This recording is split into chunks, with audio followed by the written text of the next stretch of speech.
What is going on, everybody? It is your boy Quintero. Welcome to the first ever BAP podcast. I am here joined, but here with me today is Commissioner BRJ, Coach Peters of Miami, Coach Burks of USC, and myself, Coach Quintero of Texas A&M. How are you guys doing on this fine night? I'm good, Quintero. How are you doing tonight? All's doing well, man. All's doing well. How about you guys? That's great. Peters? I'm doing great tonight. Just vibing. Yeah. I'm just vibing. All right, let's talk about how this is the first ever Be a Player podcast in league history. Took us about 20 seasons, but here it finally is. This is some history. You must be honored to be on the very first one. Of course. Yeah, definitely. We have some topics to go over today, but we're just trying to do like a test run kind of just to get the gist of everything. Yeah, and hopefully everyone enjoys it. Yeah, after this is done, we're probably gonna post it and ask for your guys' criticism, what we can do to improve. Obviously, every other week we're gonna want to bring on a guest. So anybody in the BAP community, as long as you know something about BAP and are willing to talk, you'll be welcome to the podcast. So just keep that in mind and make sure to give us some advice because we want to make it the best it can be. All right, y'all. Yep. Let's get right into the first topic. The first topic is this new season. We've seen a lot of coaching changes. So here it is. First question. How do you think all these new coaching changes will affect BAP? And which program do you think will have the largest impact in the most short amount of time? I'll start. I think Burks going to USC is a very, very big thing. As he cannot really. I mean, he was doing great in the Big 12. He was getting shit done, but he's returning back to the Pac-12 where he used to be the king there.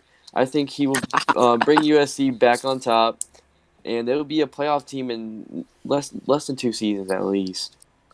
I can agree with that. I mean, me personally, Other than yourself. Other than myself, I mean, I think you going to Texas is really interesting, considering that the SEC True. is extremely competitive. So you going to the Big 12 is really interesting for the conference because Texas has a window. I mean, Oklahoma's super young. I agree. Elijah Watson. Yeah, after the season, yeah. Dijel's a sophomore. You have some veteran players, Griffin Graham-Cracker, on that team. I really think you can make a run for it in the Big 12 next year. I think next year we have a good shot. But before we keep talking about coaches, I think we need to address one thing about what happened this season. That we're in the middle of the season. We had recruiting in the middle of the season this year compared to other years where it's in the off season. And that was due to keeping recruits active because last season's recruiting season wasn't that great. Yeah, it was terrible. terrible. I think it was a success. I think most of the recruits were active and almost all of them committed. But it does lead to a lot of coaching changes due to guys failing to recruit well or just needing a change of scenery. If I'm being honest, So I think that's as a new coach myself, I think a lot of the people who are new coaches really got a nice jump of the gun because we just came in, recruits came really quickly, and we were like, okay, cool, we can just jump right into it. And I think we were really able to get right into it, while compared to some other coaches, they really weren't able to jump into it as quickly. They were struggling a bit more. For example, North Carolina, I think the only thing they got so far was a transfer in Aaron Fango. Yeah. Yeah, well, that's kind of how it is every year because you always see these teams coming out of nowhere. These new coaches, they've got some recruiting talent, they've got some editing talent, and what you'll see them do is have first recruiting class because you need everything, so your class is just going to be beefed up by that fact. But then once you start getting into your sophomore season, into your junior season, it becomes harder to build on that class because the talent that you're bringing in is going to feel threatened by the others, so that's going to kind of screw up your classes in the future. You see that with Washington, sort of? I know they got a 5-star this class, right? But you get definitely a your drop off. players, your skill position players, those are the most punchable because, I mean, players like Jair King went to Minnesota, a really small school, or any other. Kickstarted them. Yeah, so you have the skill position players, but you have to fill out your roster. That's one of the it's a small aspect, but it's a big aspect. Those players are gonna win you championships, and some coaches struggle to do that, in my opinion. Yeah, I think Minnesota did a really good job of building off of last season's solid recruiting class. And they were the number one class this year. They did really good. Insane class. But we saw a lot of new coaches emerge as good coaches. Like, it was nice to see them get some recruits. Connections definitely were there, but that doesn't take away from how good of a coach you are and how good of a recruiter you are. It does take a lot of talent to get any recruit. As we saw, let's see, Cincinnati out of nowhere, new American Out of, Conference. They probably are the front runner for next I season think Cincy really yeah. prematurely. surprised people in the offseason because you see how they started off, let's say with the mid seasons and all of that. You see how they started off. They started off really slow. It's like, just another new team. They're struggling to get off the ground. And then all of a sudden, they were picking up dude after dude after dude. And they were just climbing up Yeah, those charts. kind of out of nowhere. Yeah, I agree that Cincy is a great coach, a great guy, and special there.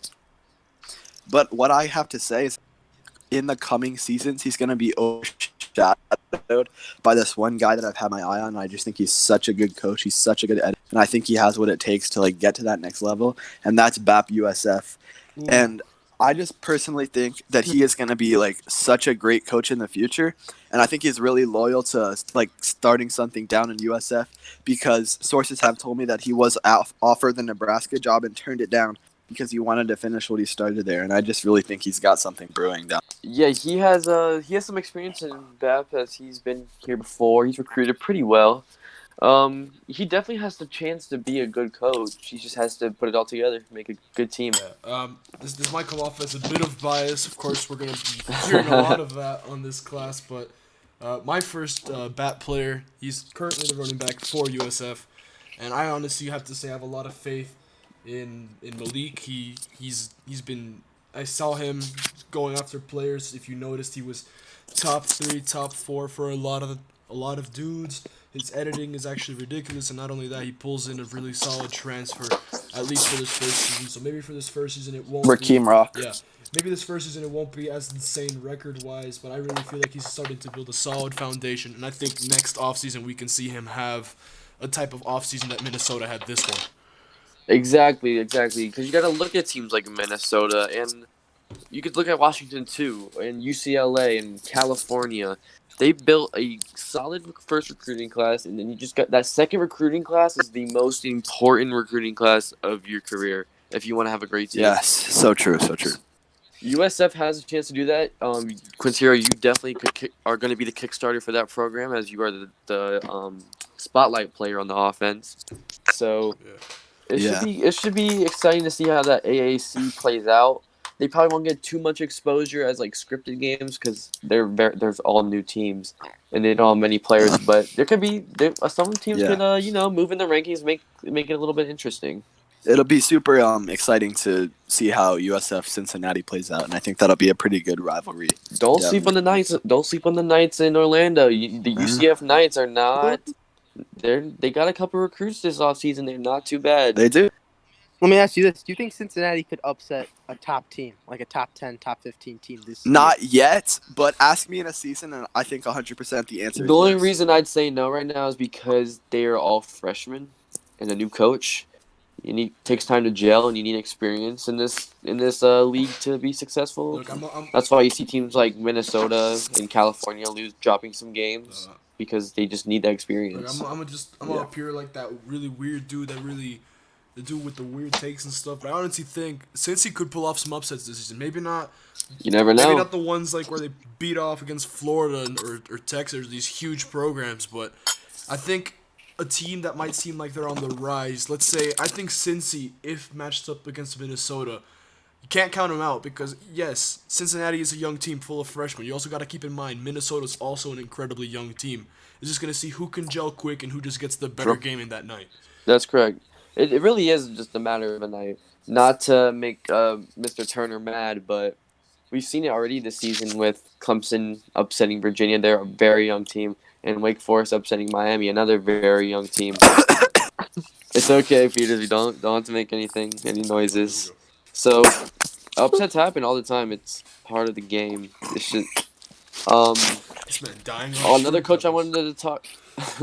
Another coach I wanted to talk about was Stanford, and Stanford did really good. And I think I would say Maddox Carter, but he's not a new coach. Yeah. He coached at Michigan, Well, but Stanford, I think he's a great coach, but another big thing about him is that he's kind of got a polarizing personality, especially to like the older members of BAP. Like I personally have seen some people talking about him, like they just don't like his attitude towards certain things. And I think that in his first recruiting class, it's not really going to affect him. But once it starts to be once he starts to become a bigger threat to other teams, I think that kind of stuff might start to come out. And that same thing happened. I hate to interrupt, but I'm looking at the recruiting rankings. I believe Stanford now is Michigan. oh yes, you're right. I'm stupid. He got- Oh yeah. Like Yeah, I've heard considering they that were Stanford for literally the whole recruiting class until like the very end. They switched over, and all of his recruits pretty much switched with him. Yeah. The point was though is like obviously in his first recruiting class when he's not much of a threat, he's not going to be like a big deal to like spread that kind of personality that people don't like. But once it starts to become like a bigger stage for him, I think that might come issue. And like we've seen it happen with teams where if you're having a with your team, it could really affect your class. For example, Washington, yes, they got that 5-star, but you look at all the drama with is Jax Murray Washington Jax Murray, that's going to affect their class, and that's going to continue to affect any Your team's drama class is not a that's very clouded great with thing to that. have. I mean, if you want to look at recruiting more in depth, a lot of the top teams did not do very well. Oklahoma and Florida had another great recruiting class, which is I don't know how you guys let that happen, but it happened. And NC State and Penn State did pretty well.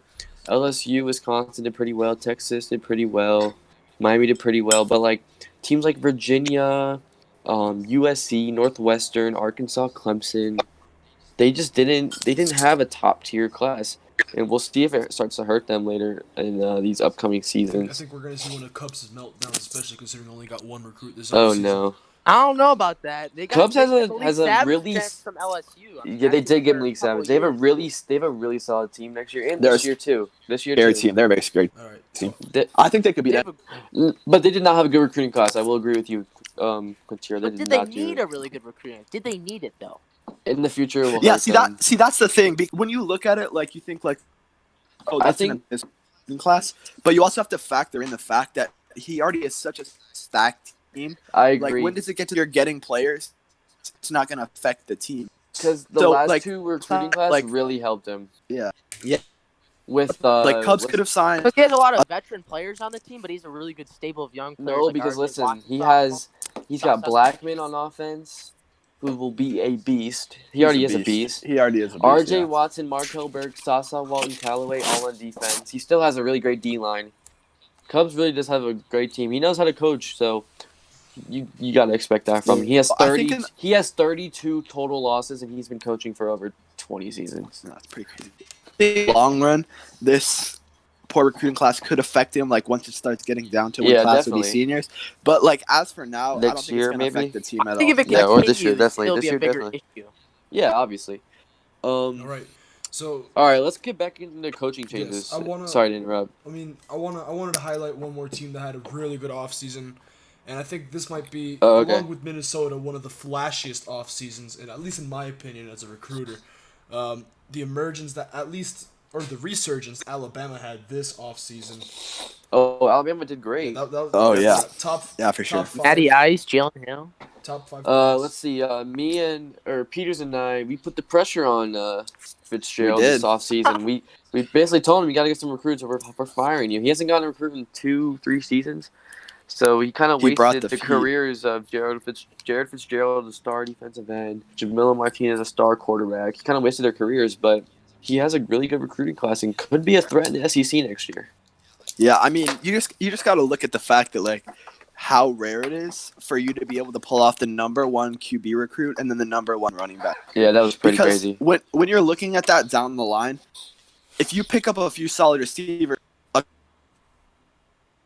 then you're looking Jabril King. You're looking like the best. You're looking like the best.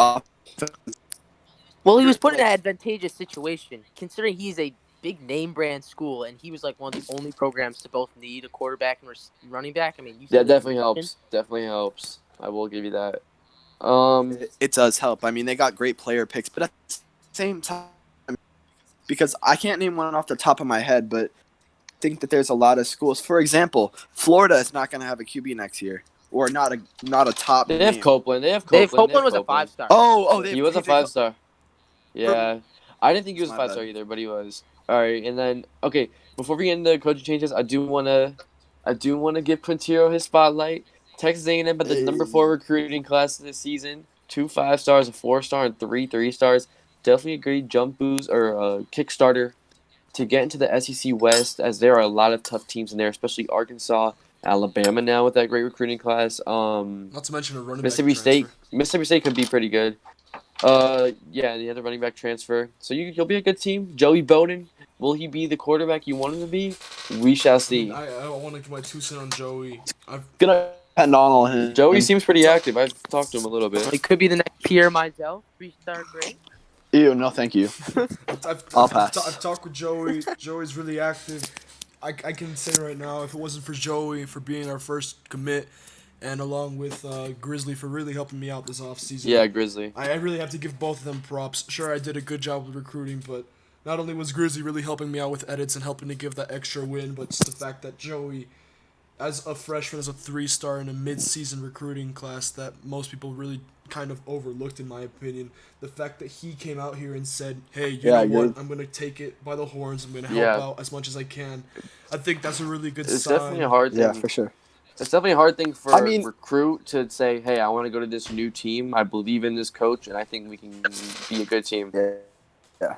I mean, speaking as a former 3-star recruit that won Heisman, I know, like, any fucking player in this class could be the next GOAT. At this point in BAP, you're going to have guys that, like, were slept on in high school just, like, explode, just be so active. And that's why you can never, like, count out any recruit. Anybody out, yeah.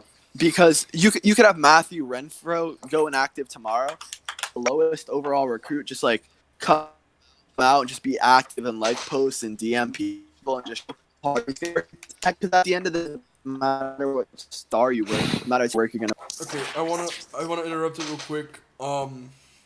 Peters, your mic has been cutting out a lot. That is true. Shit, that's my bad, bro. Is it bad though? It's- It is sometimes. There's a point we're halfway through a point, and then next thing I know, this man disappears, and I'm like, hello. What are we talking about? Just let me know if that happens again. Right. Yeah, I've been trying to tell you. Okay. All right, I'm going to go through a quick little rundown of coaching changes, and you guys can give your little 2 cents if you'd like. All right. I think we should do thumbs up or thumbs down. All right. For each of us. Okay, all right, Yeah. all right. I agree. All right, so we already talked about Burks. We talked about me. Let's go. Let's just talk about Ellis retiring from Tennessee. What do you guys think about that? Yes, is that a good thing or a bad Fat thing? thumbs down. He was building something special there, and I think he would have continued to do so. I think this season ruined it with I think Henderson lead. What about you, Burks? What do you think? I mean, I just don't think he didn't recruit enough. I mean, in the beginning, he got some really good pieces. D'Angelo Waiters. He built upon that with B.J. Henderson, Benny Hill, Michael Justice was not a bad quarterback. But I think it was the right time for him to retire. He wasn't building anything. I agree. He got a little too busy with life, and sometimes it's time to walk away. He's a Hall of Famer. Yeah, he definitely is. Quintero, I don't know. You probably don't know much, so if you don't want to say anything, it's I okay. don't know much about him, but I can't say. I mean, I tried recruiting Henderson to come and play for Texas A&M and everything, seeing the transfer thing. For those who know me, I tried getting really close with the players so I can just have a good relationship with them long term, whether it be as a player for my team or as just a friend in the league or whatever. I talked with him, and at least from my perspective, the way that he was, I think he was frustrated with Ellis retiring, in the sense that I think he, as what's it called, as Peter said earlier, he thought he was building something special, especially at Tennessee. I think he was kind of frustrated that now he has to transfer to another team and try to embrace an entirely new system with BJ. Yeah, it's tough.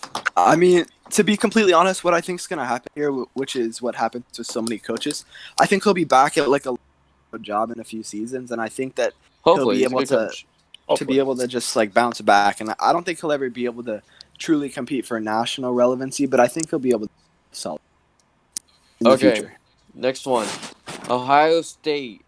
Coach Rourke wasn't getting the job done. He resigned. Ulysses Faraz, the former Bama coach, back coaching a big-time job. What do you guys think about that? I think this can be boom or bust. Agreed. You know, Coach Faraz is a respected coach, Hall of Fame coach. Coached Alabama for numerous seasons, won a lot. But like when he took over Syracuse, he just didn't do much there. Like we don't know how he's It gonna was do at Ohio also a State. small market team. I can see why. It's pretty hard to be a small market team and be great. But Ohio State is a big stage, historic program, so we'll see. I mean, obviously, we all know what Faraz can do, but at the end of the day, it's going to come into how much Faraz puts into it because, like, Yeah. he's a coach that could either go out and get a recruiting class, like, top 3, just get, like, a bunch of 5-stars, or he's going to get, like, 1 3-star and just call it a day because, and also, it's not just about coaching ability because the way recruits are these days is that if one guy gets, like, a huge recruit, then all these other recruits are going to, like, flock to him, and it's kind of a bust. So we're not really going to be able to see how well he's going to do until like his first recruiting class. All right. Next coaching job we'll talk about. Coach Kelly of UCLA, my former offensive coordinator at Mississippi State. He helped me with a good amount of recruits. He's back at Mississippi State, back to the job he originated at. What do you guys think about it? Super thumbs up. I think he's a great coach. I think he's a great young coach. I think he's going to build something special. Your mic Playing the cutting out. best. Fuck Fuck I me, think it's a big thumbs down. Big thumbs down. Why do you say that? Why? The SEC is just a different animal It's- than the Pac-12. A I different. guess, yeah, And the Pac-12 is building some good players. I mean, Homeless Hobo, Drake King. definitely. That was a good core that he had there to start. But like he could have built upon that at UCLA. Mississippi State is a little bit of a smaller school. Then it's a little hard. We saw it with Coach BRJ. He did well at Mississippi State, but it's a little harder to recruit than at UCLA. UCLA has more history in be a player. I just don't get it. It's a step down. Well, Okay, I think it could be a little bit of a lateral move. I do agree. Like, it could be a little bit less of a spotlight. But just wait. But I think Mississippi State might be just a job he enjoys more. Maybe I don't think UCLA was his like ideal school to be at. I mean, I don't even think it's just about enjoyment. I think it's about for 2 major reasons, the SEC is probably the best place to be. Because, 1, it's a place where you can prove yourself. You're probably getting the most scripted games out of anyone. Well, except for, like, the ACC now. But the other thing is that conferences do not matter when it comes to recruiting. So, whether he's UCLA in the Pac-12 or in Mississippi State, he could still get the same level of recruiting class. It's just it's not going to translate as well. But I think that he's the kind of coach that'll be capable to build up a team over not a season, but like a few seasons, maybe like start challenging those top teams like Florida. Yeah, I agree. Another quick stat just to throw at you. Past 5 seasons, 3 of the national champions were from the SEC. All right, and one more That gets my hopes big up. one I want to talk about. I mean, how does that give your hopes up? 3 of the last 5 have been from the SEC. Exactly. That's a good thing. Exactly. I said my For the hopes are SEC coming teams. up, baby. I'm an SEC team. Oh, baby. I thought you said you got your hopes up. Okay. SEC bias at best. Last one. Former national championship winning coach Austin Verity back at Louisville. Big How thumbs do you down. feel about Big that? thumbs down. He's out of his prime. He's not going to do anything there. Trust me. So Burks, let's. All right. I mean, this Quintero. could be another Ulysses. I mean, Coach Verity, in his previous stops at Louisville and Cincinnati, he's won. Correct me if I'm wrong. 2 national titles, correct? He has one too. He has won 2. That is more than any of us in here have won. That is correct. So he has proven success. But, He I does mean, have very. Yes, he does. some consider but- him washed, though. Some consider his This is what I want to. This is what I want to think about him and Faraz. Are they too much of old heads to be good head coaches now? Listen, I want to put in my 2 Go. cents on this real quick. I think knowing for us as a person, knowing Verity as a person, seeing what they've done in the league, seeing how, as you guys said prior, they're both Hall of Fame coaches to an extent with the amount of success that they've had. I mean, I'm gonna be real. I might as well just call Michelangelo and fucking what's this man's name, Da Vinci, because honestly, I think we're seeing a renaissance with them. Okay. listen. So He's gone. You're cutting out. cutting out. I'll tell you. I'm going to tell. Am I good? Am I good? You're I'm gonna good. tell you- Wait. All right. I'm going to tell you exactly what happened. All right. He died again. All right, Verity's going to get a solid class. but then he's gonna lose a scripted game and he's gonna whine and quit. That's it. I think he got 2 recruits this offseason. It's not too bad, I guess, for a I new can team. rule that possibility out, Peter. A low Yeah. tier ACC His team. personality has been described as Oh, handsome. guess who his assistant coach is? Who? Brandon? Griffin Graham Cracker. All right, then they're goaded. They're going to the Natty. All right, let's get into the next topic, Quintero. All right, let's go for it. So, the following topic is college football playoff predictions, as well as the discussion of a potential expansion in the future.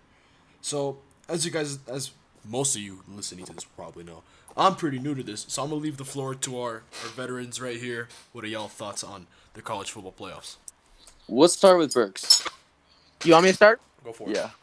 Me personally, I think Oklahoma's going to make it, as Texas has been decimated with the lateral move of Burks going to USC. Me going to USC. They have an easy Bias. path. They're going to go undefeated. They're going to probably be 1 or 2 seed. Depends. And I think Northwestern will be another team in. Penn State, I think, is going to give them a run for the money. Do they play? Wait. Let's just do it like this, Burks. Give us your 1, 2, 3, 4. 1, 2, 3, 4. Number 1, Yeah. Oklahoma. 2, Northwestern. Number 3, toughie. I'm going to say Miami. I think they get in there. Number 4. Are we saying this right now or what we think is going What we to think's happen? gonna happen in the future at the end of the season? Okay. Yeah. Number 3, Miami. I think they're going to get in there. And number 4, call me crazy, but I think the Florida Gators are getting it. What do you mean? Oh, I thought you That were gonna say would be Mississippi a State. I thought you were gonna say Mississippi I was State. about to say, Okay. you didn't mention Florida. I'm like, these dudes currently number 1 in the nation last time I checked, at least, and I think All right. we're Florida's about to going to have get a them loss. fall out of the top 4. Hey, who knows? It's be a player, man. Who knows? We never know. All right, Peters, let's go with you. What you got? What's your top 4? Okay. My number 1 is going to Florida. You're Um, cutting but- out. You're Oh, cutting wait. out. You're cutting out. Okay.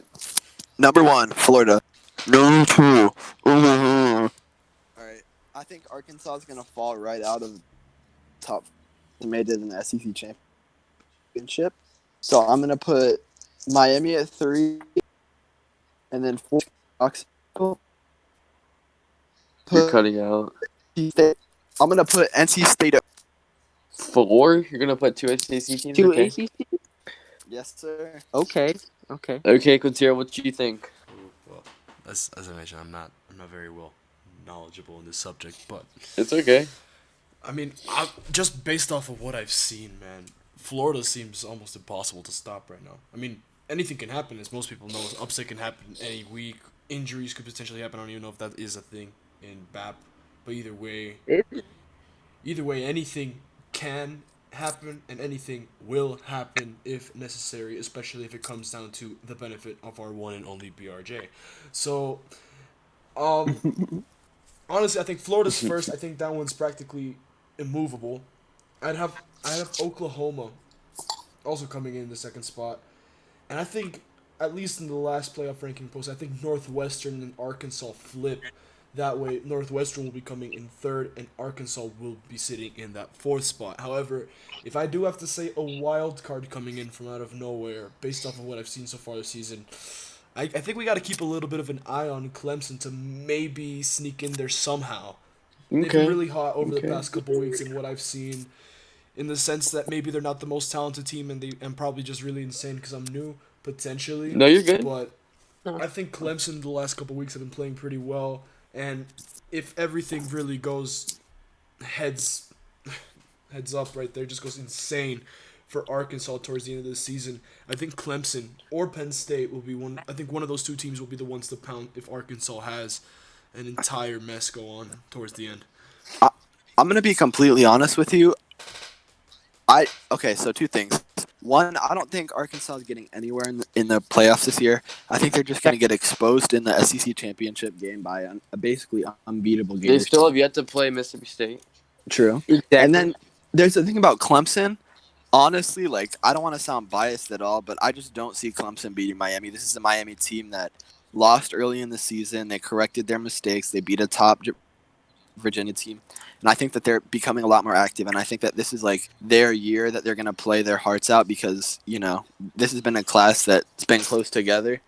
And like once again, I don't want to sound biased, but I just see Miami getting in there. I don't think they're gonna lose to an Well, inexperienced Clemson team. I mean, Miami almost fell apart after a loss to Wake Forest. I mean, I'm Oh, being real. well, We're that being- was But me. they've regrouped. They've See, played th- better recently. yeah, Faraz has definitely stepped up. They have a lot of leadership, a lot of mature players. While Clemson's young, but they have a great coach. They have a lot they of do. raw talent, Dakota and Atlas. they will be a group. They will be a team to reckon with. They already are. Dakota Atlas has already. He might be in the Heisman watch next week. He might be. Yeah, That game and against Wake but Forest was pretty unreal. yeah, it really My was. man can He dance a stepped up. little bit too. If you've seen his dancing videos, he can dance a little Those bit. dance. But for me, uh, honestly, like the only reason Miami even close to fell apart was because of me, because I just felt like super, like It's okay. It's okay to be depressed emotional. about that loss. But the thing is, like, the reason that I even stayed and like kept it together was for my players. Like, I literally told them I was quitting and that they could transfer, and not a single one like said they wanted to transfer. They said they wanted to get this job done together, and I think this is a group that's going to play really well together, and I think that they're going to shock some people come the playoff times. I mean, I'm not gonna make any predictions because I don't want to seem. I'm not gonna be biased. You're I in don't. I commission. actually really have. I really don't know each week who I want to win. I don't really care. Like it doesn't really matter. Like I just want to make it fun for everybody. And but a team that you guys are leaving out right now is Washington. They're undefeated. They've won a lot of scripted games, and they're right now sitting in first place in the Pac-12. If they go undefeated in the Pac-12 with a bunch of scripted wins, we could see them in that playoff. But I mean, would But their resume be as good as like a one-loss SEC team, ACC I team? don't know. I don't know. That's But the thing. that's how what time will tell. well, we got to look at like playoff rankings, like the IRL ones, like where you're going to leave a UCF. And I don't want to sound mean to anybody in the Pac-12, which is this is a good segue into our next topic. But the Pac-12 is essentially just a cupcake conference. Not really, because there are good teams, but when you're looking at it and you're evaluating it realistically as like a playoff evaluator, you have to look at the fact that the level of competition they're playing is not on par with the level of competition that these teams in the SEC and the ACC are. And I just think that when it comes time to make those playoff rankings, I just don't see them getting the nod over like a one-loss team. Like, I don't like Arkansas, but I don't see them getting a nod over a one-loss Arkansas team. I don't see them getting a nod over a one-loss Miami team. Well, I think Like I Miami, do agree. Wait, Miami.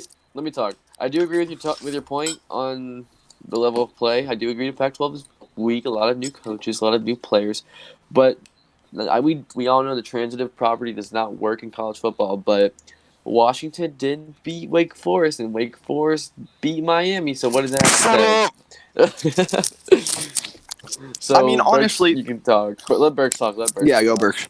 Yeah, like I'm just saying, if you come playoff time, a Miami team that plays in a extreme, possibly the toughest conference to be a player, beat a very good Virginia team who many thought would win the national title. Many predicted that. Compared to a Washington team whose best wins are versus Cal and Missouri and Wake Wake Forest. Forest. I mean, like, eh, I'd pick Yeah. Miami time. I'm just Quintero, you have anything to say? not really, no. All right, All so right, then that was let's a move really good on. segue, yeah, into our next Yes. topic, which is Yeah, then about the yeah. Pac-12. So introduce that, Yeah, Quintero. I mean, we were just talking about the Pac-12, and we were talking about the recruiting classes earlier and everything. So with this All Pac-12, right, let me lead off with that. go for it. So in the Pac-12, it's pretty much a brand new conference. Like out of last year, pretty much all the coaches have been wiped out. Oregon, Wright's gone. He kind of ruined Oregon, but we still love you, right? USC Savage started coaching them. He's done terrible. He got fired this recent recruiting class. UCLA they didn't have a coach. Who else? Cal didn't have a coach. A couple years ago they were a national championship winning team, and they don't have a coach. So they have a new coach now. Who else is there? Washington. They've had a really brief history in BAP, but now they have a good coach in Rose. I think he's a good coach, and they've a lot of young players who are exciting to watch. The exciting games that are played. Washington's undefeated. They beat Cal in a pretty good game a couple weeks ago. Cal's still a really good team. UCLA was undefeated, but just lost to Boise State, who's in the conference this season. shout out to BR Burks, freshman tight BR end. Burks leading the team with the win We over go. undefeated UCLA.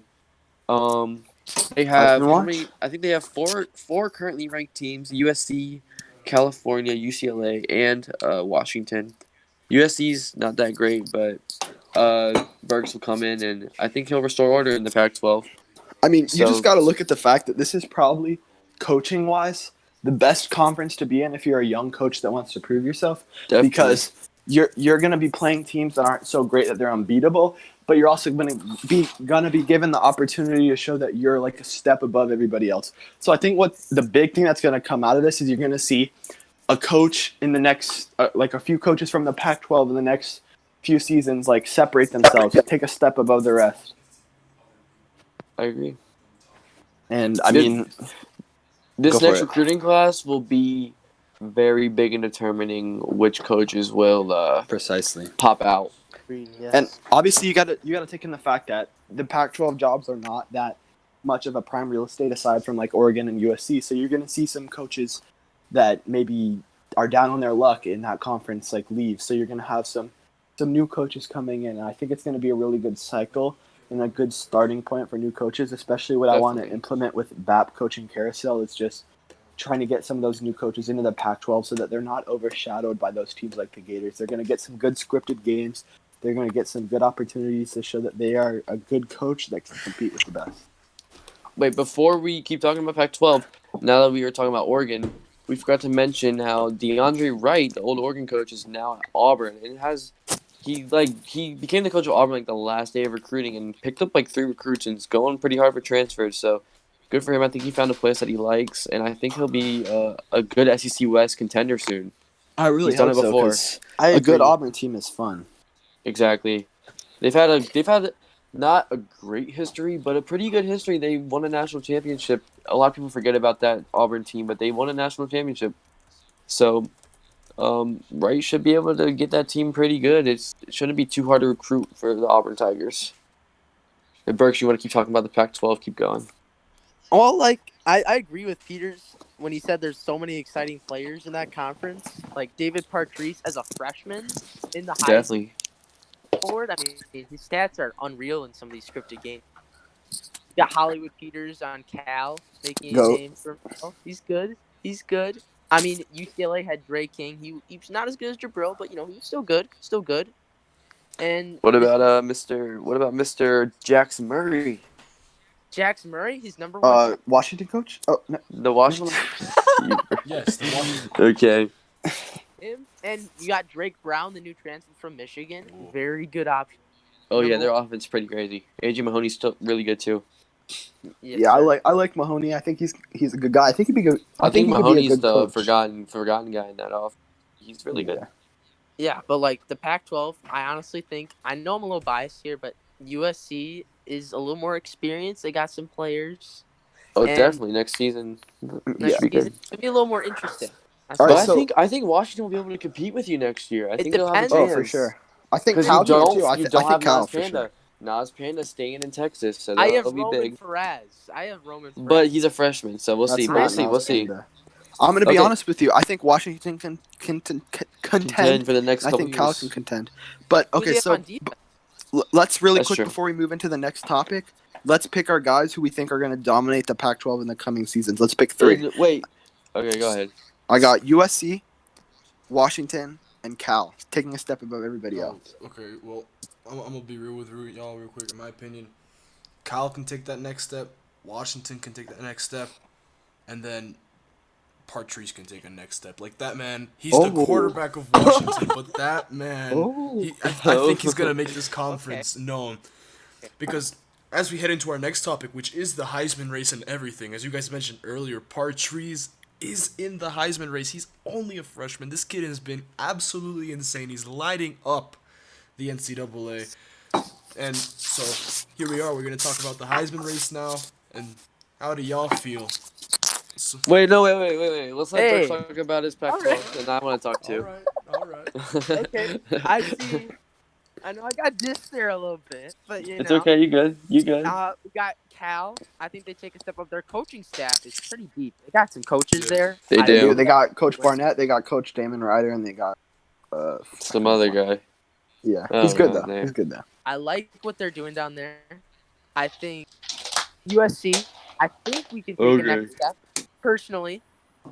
And I honestly think Washington takes a next step. Same list as Peters. I think those All three right, teams. I'm gonna go. I'm gonna go a little bit different. I'm gonna go a little bit different. I like the three teams, the three basic teams: Cal, USC, Washington. But a team I really like is Boise State. I They agree. got I agree. they got a nice quarterback recruit, Pierre Dex. He's a dual threat guy. He's gonna have to learn to give the ball Pierre to Mazel. Br Burks. That's his because Br Burks will be his only target. But they have a couple coaches there. You never know. Boise They got State, the blue Grant turf. Basically They the got the next blue drop turf, the down. nice uniforms. Who doesn't want to play in Boise Yeah. State? Me. I mean, I really think Mazel. I mean, Pierre Dex. Could be a really good player for them. So until he gets exposed, but Look, we'll talk about that later. answer. Who's your winner? Who's winning the Pac-12 this year? Who you guys got? I got Washington. I only heard Peters. Well, everyone says Washington. Washington. Okay. They still probably have to play Cal again in the Pac-12 championship or UCLA. Hollywood Peters I going don't. off, but Actually, I can look at the conference I don't know. I could see a little Cal divisions real upset quick. there in the Pac-12 championship. I don't Look, know. It was close. It was a look, close game. personally, it was a close game. unless Partridge decides to fall off a tree or fall off a cliff with his performances, man, I don't think anything's stopping Washington from taking the Pac-12 this season. Oh, actually, Washington will either play UCLA, USC, Colorado, or Utah. Oh, that's an L. It's probably gonna be UCLA. That's why we need to erase divisions in the next update. But No, we'll we talk about that don't. later. We'll talk about that. No. Heisman race. Let's go about that, Quintero. What you got to say? I mean, like I said, I really like this Partridge kid. He's something. He really is something. Washington have a pretty good amount of players. Felipe Goat, though, he's been doing okay. His team's number one. You can't count out players on Florida. They're still number one in the nation. I mean, personally, he's a step down from Carson Kelly. Not that large of a step, but a bit of a step down. Does anybody want to say they're like top 5 to 10 Top 5. guys? Y'all more Or educated just than give us I top am, 5. so- Let's give us a top 5 Off the dome? off the dome. Okay. No, list here, 1, 2, 3, 4, 5. Jabril King. He's been in the Heisman race, it seems like, since the day he stepped foot on Oklahoma's campus. Yeah. But, he's putting up numbers. He's going to get votes. Who else do I think? David Partridge, like we mentioned, just been balling. I'm not going to be biased here, but Lonnie Burks. It's his senior season. He's, Two more. Two more? Personally, who can I say? Honda Vagan of Arkansas? Honda? Vegan. I was going to say Deshaun Madison. He's had a really good season with Northwestern, really broken out. He used to Definitely. be. Last year he broke What about out. RJ? Or Dakota Atlas. All right. I'm not even gonna list people because I'm pretty certain with my list. I think there's one guy that's gonna win Heisman. I think there's one guy that deserves it the most. That guy is Devontae Hardy. Devontae Hardy. Okay. Listen, this might come off as a shock because you don't usually see a receiver winning this kind of award. He's never won the award. Correct. But when you take a look at what he's been able to do this season, when you're looking at every single post, you're scrolling to the right, you're seeing top performers. You're gonna see Jabril King. You're gonna see Devontae Hardy, 10 catches, 170 yards, 2 touchdowns. A few weeks ago, 12 catches, 120 yards, 2 touchdowns. A few weeks ago, same shit over and over again. Honestly, Devontae Hardy, since he's come to Oklahoma, he's been the best player. He's been the reason that they have had the success. Jabril King is a great player, but without Devontae Hardy, they don't go anywhere. And I just think that Devontae Hardy... I can refute this real quick. Not to say Hardy's a bad player, but Hardy is one of the best receiver in college football, definitely. And I think he is a Heisman contender, definitely. But when you scroll right to see who's on the stats, you also see Jabril King's name too. You do see Jabril King. And then also another big receiver they have there is Kayvon Battle Jr. He's playing really well for them. He is. He's Plus, you resurged. got Johnny Dickshot there taking away targets. They have Dickshot too. Yeah, you also got to think about he's able to accomplish this when he's being that top guy. It's easier for guys like Kayvon Battle and Dickshot to get those targets when all this attention is on Devontae Hardy. When he's getting doubled every game, he's still putting up these huge numbers. Would you say teams aren't able to handle covering all three of those guys? I wouldn't say that because teams are able to handle it because if they weren't, then they'd be dropping 100 points I a game. mean, They're Florida able did it. to Florida did it neutralize last the year. game. Because We if you're flipping the roles and Kayvon Battle is the receiver one, he's getting all that attention. Devontae Hardy is dropping 300 reception yards a game. It's that Yeah. simple.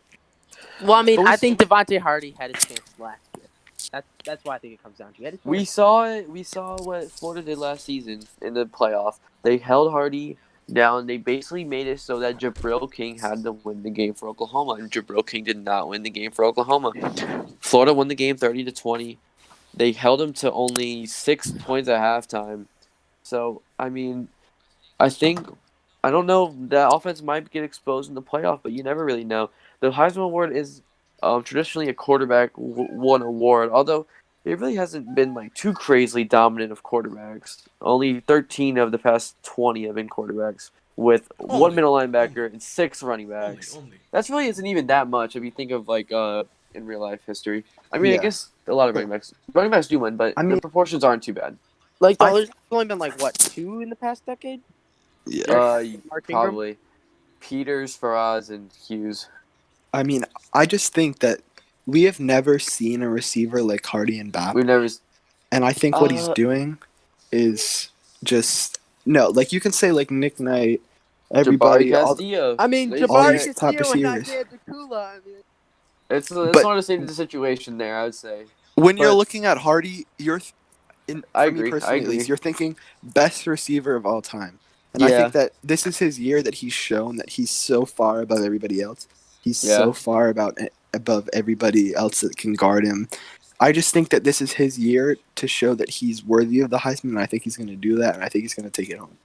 Let's remember, Jabril King won the Heisman Award as a freshman, but did. has ultimately lost it to 2 guys that were in his class the last 2 years, in Jamila Martinez and Carson Kelly. In the last 6 years, quarterbacks have won the Heisman Award. Would we like to go on to the next topic, or do you want to keep talking about like maybe some sleepers? I think a sleeper that I could talk about. The only guy I will. Raz talk Jr. about- No, I don't think he's. I don't think he's there yet. Next year, I think he'll be a contender, but not this year. I think that Arkansas guy. Not a lot of people Honda think about Bagan, him. I know he's a great player. But He's a I- great game manager. He wins games.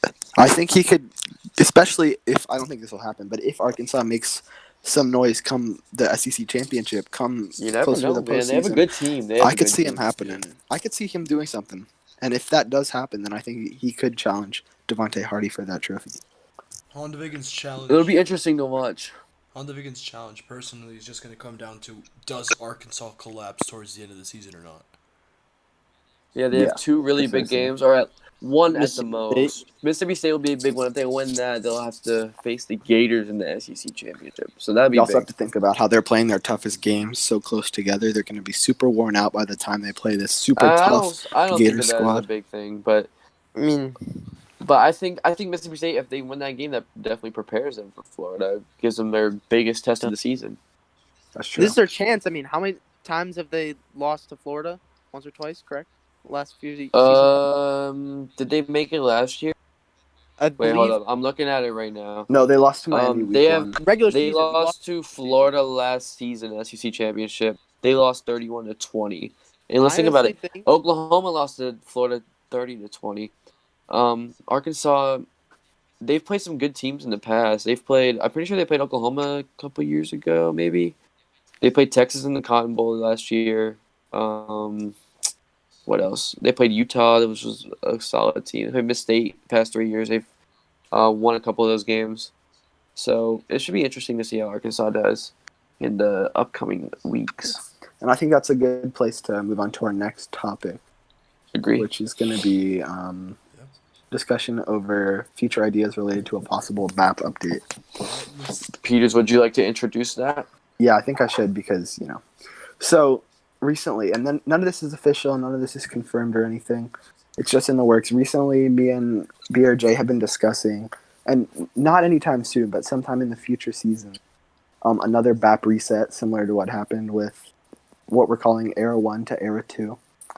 And I think that there are some great changes that can be made, and I think that they're not huge changes, but they're changes that we can use to make the league better. So I just want to go ahead and give you all a chance to share some of those ideas that you think BAP can improve on, ways that you think BAP can become more realistic, more interactive, anything. So we're going to start with you, Burks.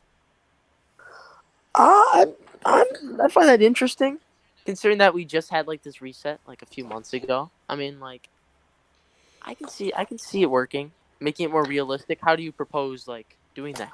Okay, so let me actually pull this up right now because it's somewhere in me and BRJ's Before you DMs say a that, little let while. me say just a little bit.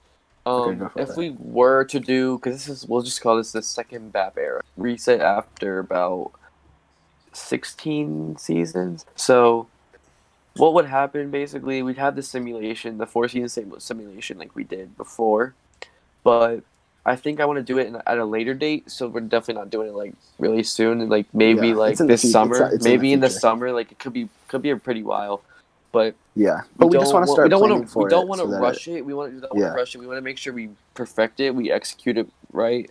We don't rush through it. So right. And could I be just cool. pulled up some ideas I had. So these are all just works in progress. None of them are going to be like official things.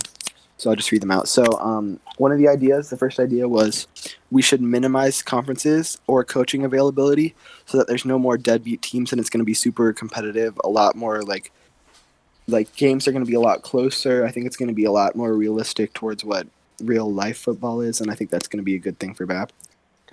I So what do like you the guys think about that? The availability only thing. go ahead, Burks. I like the coaching availability thing because, I mean, to be honest, it's too easy to get a job.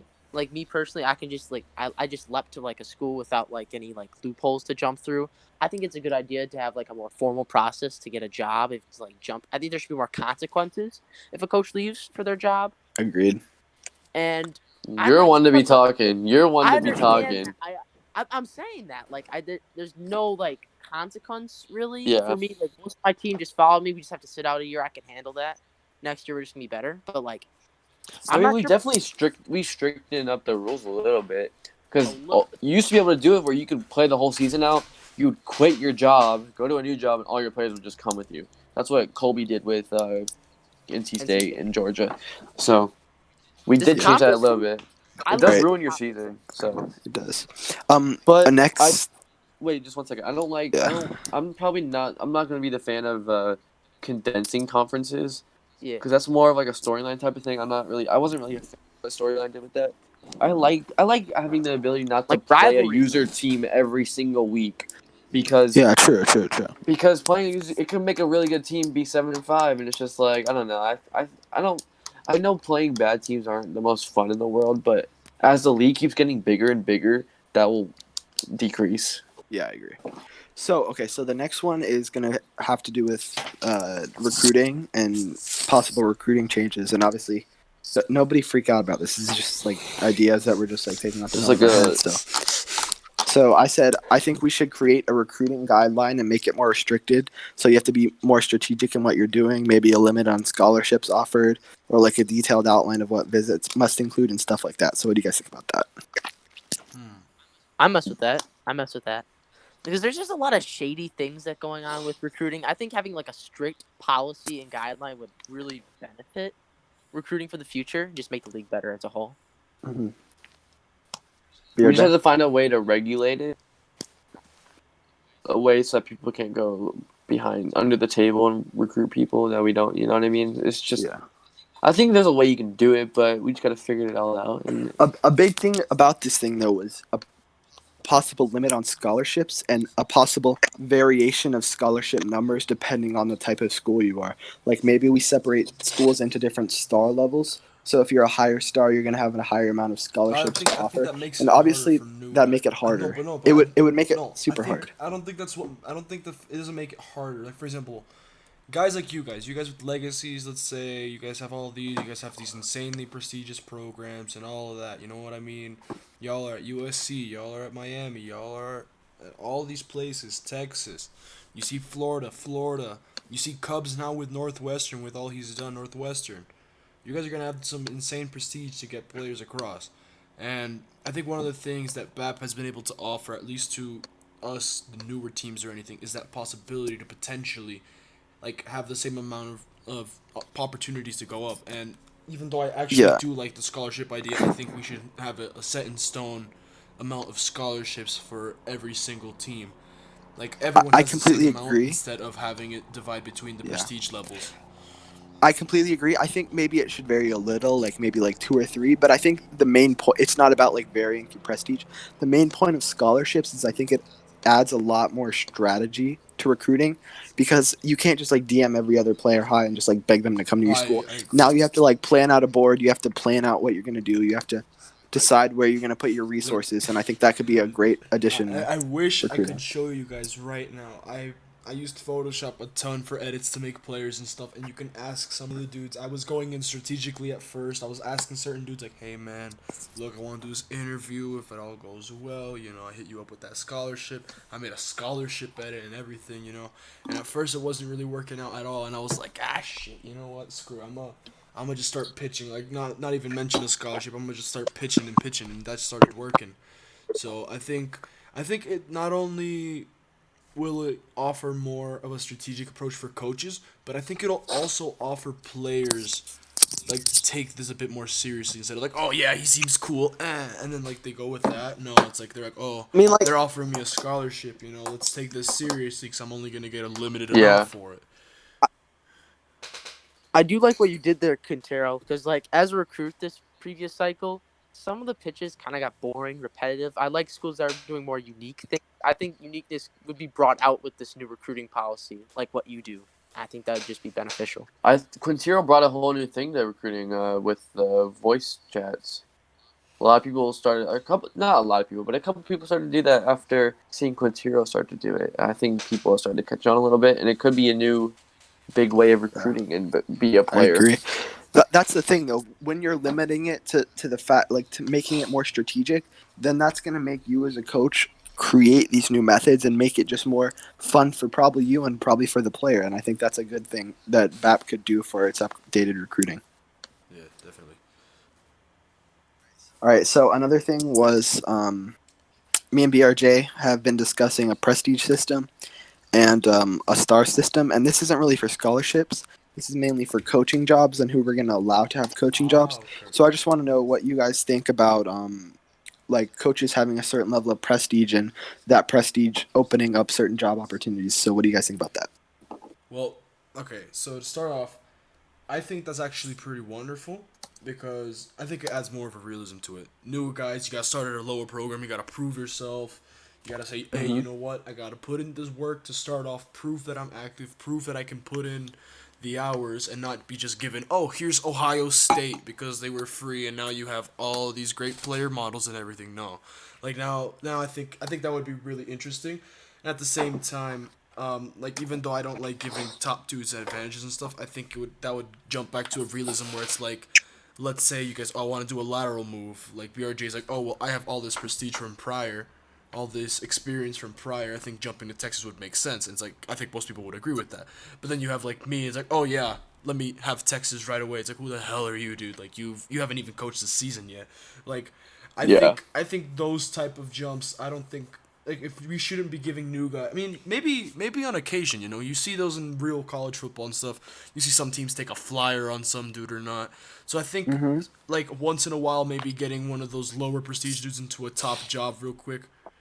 I think that could be amazing. Definitely, we do make sure that random ass people don't get the top jobs. Like, obviously, if they don't deserve them, they won't get them. But like, the prestige system definitely helps us like keep track of it, and it does help rank coaches, and it could honestly help for recruiting too. Like, show off your prestige compared to other coaches. And not and what maybe showing off prestige, but also showing up if you're like a newer coach, how quickly your prestige has gone up because maybe it's not going to be as high as another coach, but you can show them like how quickly you've grown so that it's Yeah. more fair. Okay, so last thing on this topic before we move on to our final topic of the night. No, we're not. Oh, yeah, keep going. Never mind. We're not going to do set. We're not going to do 7. We're not gonna do the lineups one. I meant the 7. All right, let's go. We go Okay. with Quintero. Quintero, you wanna introduce it? All right, let's do it, man. Let's check it out. So, I mean, hopefully, if you guys have been listening to this, hopefully you guys have been enjoying it. Of course, as we said at the start, we'll be taking feedback and everything. So that allows us to shift right into our last topic, finishing out the predictions with who is the best player in the upcoming freshman class. Burks, we'll start with you.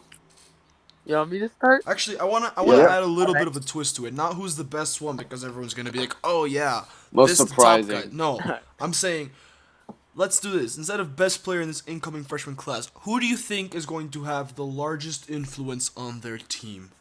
Who do you think is gonna be the freshman that they come in like, damn, that man changed the program overnight? Like a David Part-Reese. Yeah, that's exactly. David Reese. It's I'll tough. let you guys think about it a little bit. I'm going to talk a little bit. I think Matthew Renfro, I know he's the number one recruit, but I think he turned around the Alabama Crimson Tide. I think he turned around the program. I think he's a good reason why Jalen Hill went there, why a couple of other those recruits went there, and I think he might have turned around that program. Another big one I'm trying to think, maybe Jabari Bridges, or I think that's his name, the quarterback Yes, committed to Jabari. Georgia. Yeah. Jabari Bridges.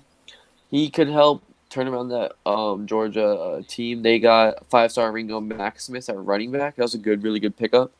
As Cooper had to step up his game a little bit, they also got a 4-star receiver.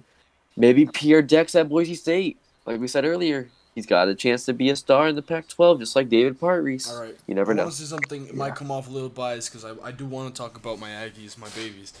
If you look out, we talked a lot about Joey Bodan earlier. You're cutting out a little bit. There you go.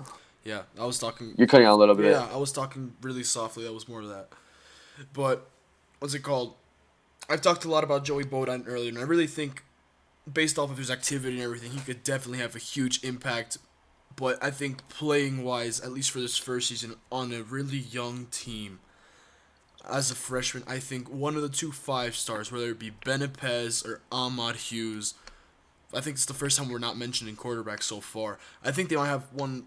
One of the two will be up there for awards. I think they can just jump right out of the Yeah, I gate agree. and be good defenders, because compared to other teams that get high defenders and all of that, they already have other dudes in the program. At Texas A&M, we built a decent defense, not one that's going to jump out at you right away, but with two 5-star guys who can definitely fight for the reins. So I think that might be an interesting point to look at more than anything. So my guy, probably a shock, and I gotta hurry this up because my mom's coming home. But I'm gonna go with Tolson, because I think he's a really special guy. I don't agree with his commitment choice, but I just think he's gonna be a guy that's gonna continue to be active and continue to be passionate about this league. So I do see him being that top player in this class. Jack Tolson III going to Florida. Yeah. Me personally, I think it's Adam Horvitz, 4-star recruit I going like to that LSU. one. I like that one. I think LSU's a new school. Carter coaches them, correct? Yes. He does. Yeah, Carter coaches okay, them. so- LSU, big name brand school. I think he's the right quarterback to I'm lead. gonna have to tune out, guys. So I'm gonna turn it in. Thank you guys for an amazing All right, podcast. we'll see you later, Mr. Turner. See you guys next. All right, yo. Continue, Burks. Yeah, I just think he's the right quarterback to lead that program because it honestly all starts with the back. I mean, Yeah, I agree. and I think Horvitz is the right guy for LSU. I think another big one, Roman Faraz going to USC. I think USC might have a little bit, not a change of direction, but like a new era type of thing, especially with all the new transfers coming in from Texas. But I think Faraz will have a chance to lead that team from the get-go. Yeah, I would. Quintero, you have anything else you want to say? I mean, most people that know me, I hate plugging myself. I really do. But It's okay. As we said earlier, USF, they're looking to have a decent start. I think JQ, he can definitely just. Maybe he won't be the best player in the class overall, but if we're going to talk about significance for the future of a program, I think JQ's performance this upcoming season, if he really performs, I think USF can definitely get a top quarterback prospect who will be intrigued to have that type of running back. Or maybe some more offensive weapons to play with JQ. He might not end up being the best player on that team, let's say in 2 years or something like that, but I think so far he'll actually end up helping out a decent amount. All right. Does anybody else have anything else they'd like to say about freshmen, this incoming class? I do not. No. I just want to say best of luck to absolutely every freshman. Just remember, y'all need to stay active, because if y'all ain't active, Definitely, Y'all definitely, ain't gonna definitely. make it. Of course. I appreciate that. Yeah, it's definitely even if you're a 3-star guy or if you're at a small school, you just got to be active. Those American Conference recruits, man, you'll get your chance. You'll get your chance to play some big Lower games. your head and grind. Um, I like John Henderson going to UCF. UCF's got a little nice team down there in the AAC. Yes. The I-75 rivalry could be a scripted game, could be a cool game next season. That'd be cool. Yeah. Um, a lot of new coaches, a lot of great recruiting, or a great season of recruiting. Maybe not for the big name schools or the bigger schools, I would say, but everyone seemed to do pretty well. No one disappointed too dramatically. I think that'll conclude our show. If Quintero, you want to conclude us? Yes. So again, thank you guys so much for tuning in. This has been the first BAP, or as I call it, BAP podcast. As always, we take as much criticism as possible. We'll take what we can. And on behalf of Peters, who can't be here towards the end, BRJ, and Burke, along with myself, thank you guys so much. Y'all are amazing. And hopefully you guys had a great night. Peace. Peace. Peace.